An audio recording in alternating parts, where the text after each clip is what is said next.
this is pretty much like it started. It started right in the middle of 2nd and King. I mean, just like this inch was the state belt and the next inch was the SP.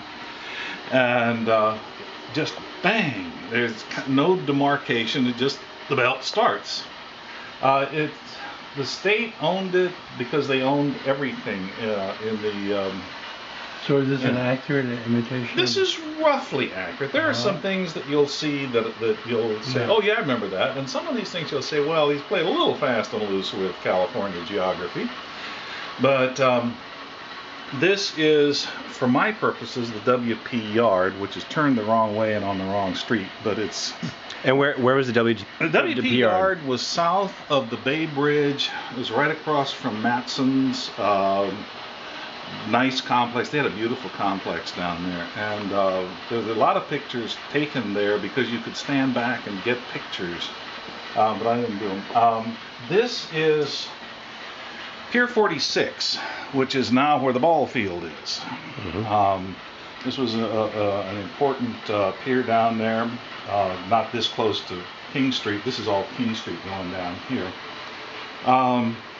And this is Garcia and Magnini, except it's backwards, and the trains never served it. But it had this wonderful little cutout, and I just couldn't let it not happen. So basically, this is a reproduction of an existing place. Yeah, some of it better than others. Yeah. This is a piece that's coming. This is the old YMCA that was down there. Oh yeah. And so I've just built this mock-up just very recently of the old YMCA, and so we'll. Did you do that yourself? Yeah.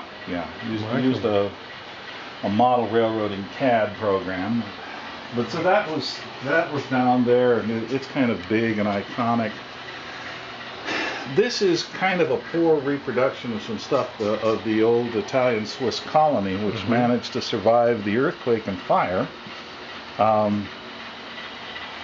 This is a building I had no idea what it looks like. There was a Bigelow carpet down there somewhere, and I know nothing about it except that they used to run cars and leave them in the building.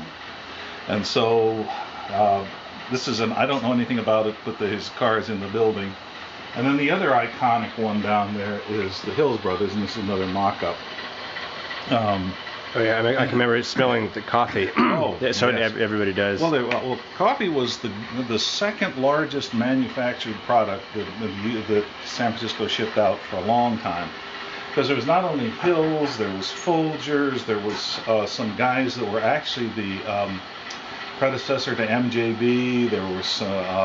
Yeah, I went to school with David Branston, who was the B in MJB, the Branston family. There was a whole sequence of coffee, and it was interesting. So the Stavanger Lines, which was a Norwegian steamship, but they made their living going along the coast of South America, collecting coffee, bringing it through the Panama Canal, and bringing it to San Francisco. They worked out of what is now Pier 39. So we left about 3 miles out, and we're beginning in on the. I recognize that. Yeah, we're half, 3/4 of the way up on the ferry building. There are a couple of more pieces on the top. Someday this will grow into the little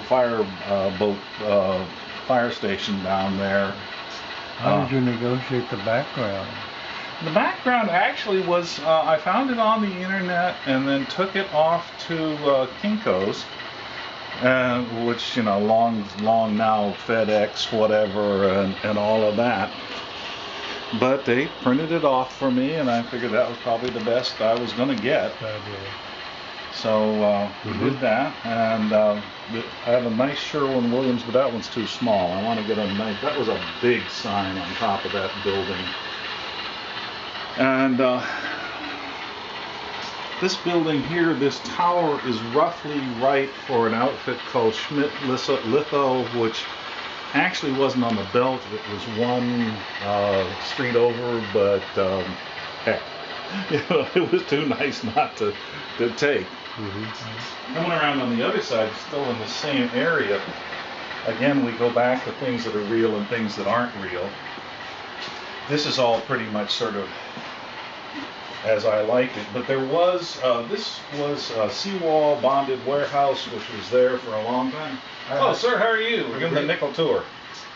Seawall bonded warehouse survived until from the 1860s to probably the 1970s. And these are all so. individually constructed, not out of a kit, right? Yeah, well, some of them are kits and kit bashes and put together out of things and. So, you know, some of them, like this thing is out of a kit. This was the best I could get, like seawall, out of somebody's assorted parts. So some of them are real accurate, some of them are marginally accurate. This is a piece that was there. Again, I've seen something called Sanborn maps. I don't know if you know what they are, but they are maps that the fire protection industry made so that they could go rate things. And so they make these maps of these buildings and they'll tell you what it's constructed of. This I've got a Sanborn map of. It's just this forest of tanks. And what it was apparently it was a big industry in bringing in sesame oil from the Far East.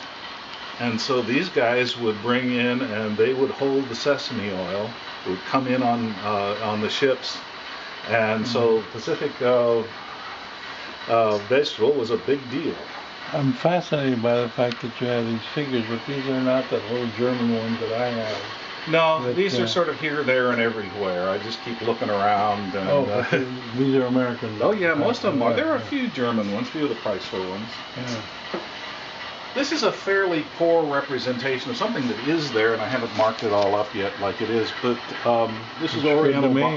This is Oriental bonded warehouse, and what that is now is a bunch of yuppie flats, where they've gone inside and they have left the walls alone, and built a steel frame inside and built their flats on that.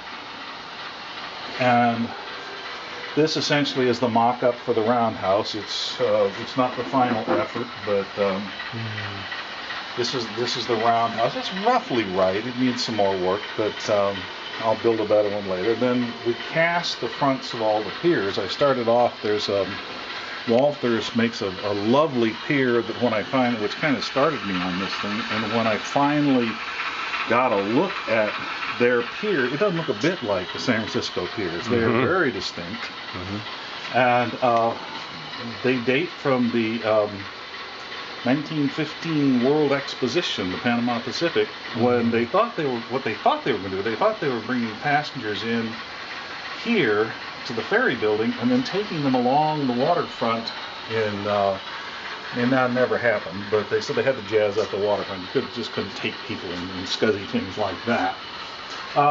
This one too is still there. This was a Willis Polk. He built it for an outfit called a can company. It's right on the Embarcadero. It's now Bay Health Club. Now, did you go over there and photograph this so you could imitate? Oh yeah. Well, again, this one is how close could I get with somebody's commercial parts. I did not build these, but sort of looking at this was how close could I get to that by taking a bunch of commercial parts and putting them together. I'm impressed. But this was merchandise and cold storage for most of its life. Now they've taken all the windows back out, put real windows in. Oh, I know. Yeah, I know that building. Yeah, it's right on the corner. It's right on Market. It kind of sits on a little bit of an angle. Fantastic. This one here is, again, another work in progress. We'll keep the tower. The rest of the building will get replaced.